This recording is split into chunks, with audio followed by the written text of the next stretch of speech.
weekend for Republicans looking toward 2016. Many GOP players were in Las Vegas for mostly a private meeting of the Republican Jewish Coalition. The main attraction, billionaire casino magnate Sheldon Adelson and his checkbook.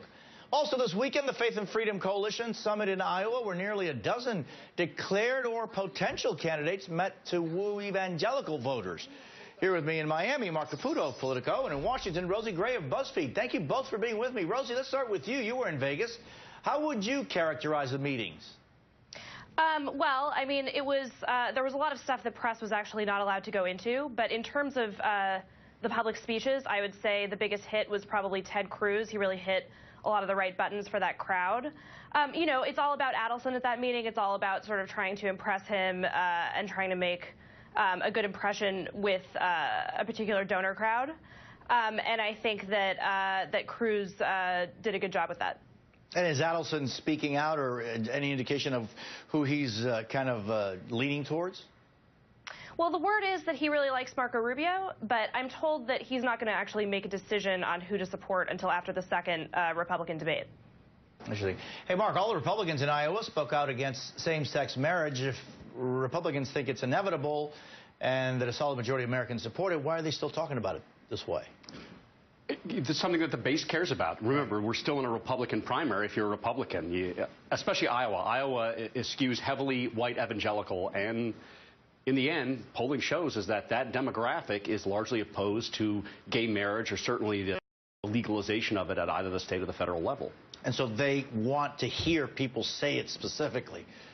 Well, the candidates are acting like it, and so far I haven't seen any evidence to suggest that it hurts a Republican candidate in a Republican primary to go the other way, especially in a place like Iowa. Again, a very conservative electorate. New Hampshire's a little different, but then you get to South Carolina, again, a pretty conservative electorate when it comes to a Republican primary. I made a mistake. I should have said Iowa was a caucus. That's right. Well, hey, Rosie, former President George W. Bush was also at the meeting in Vegas. He criticized the Iran nuclear deal and the U.S. withdrawal from Iraq.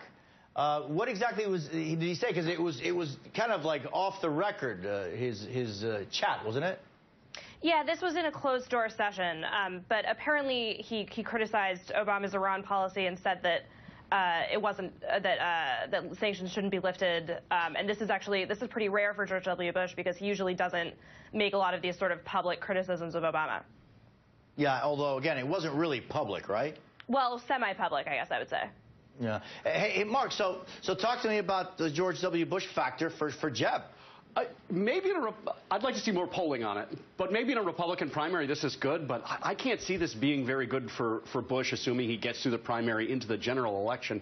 In the end, his brother's foreign policy is still viewed pretty negatively by the public at large, and it's been an interesting balancing act to watch Jeb Bush say, I'm not my brother, I'm not my brother, I'm not my brother, yet he essentially has had no daylight between his idea of foreign policy and his brother's. And really, so far, I mean, George W. Bush, since he left office, has been very private about criticizing President Obama or the administration's policies in general, right? And this was kind of a slip-up to that established policy of the former president. Or maybe it was planned, because in the end, I think, and I must admit, I'm no expert on Iran sanctions, but I read enough and know enough about Iran that the chances are is that the Iran nation and people are dedicated to the idea of getting a nuclear weapon. So eventually it's probably going to happen, and it's probably a good idea for, politically speaking, Republicans to position themselves to say, look, it's Obama's fault.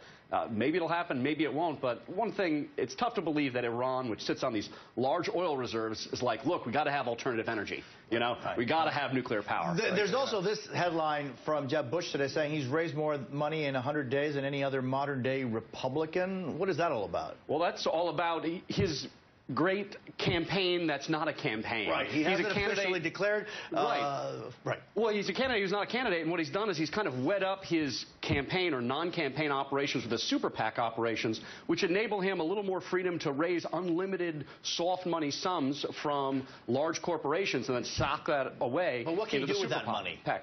Eventually, you advertise it. I mean, you use it for advertising. Super PACs are, by and large, big advertising schemes that just spend and burn tons of money on television in order to trash a rival or, in some cases, support the favorite candidate. Mark and Rosie, thank you both for being with me. Appreciate it. Thank you. Up next.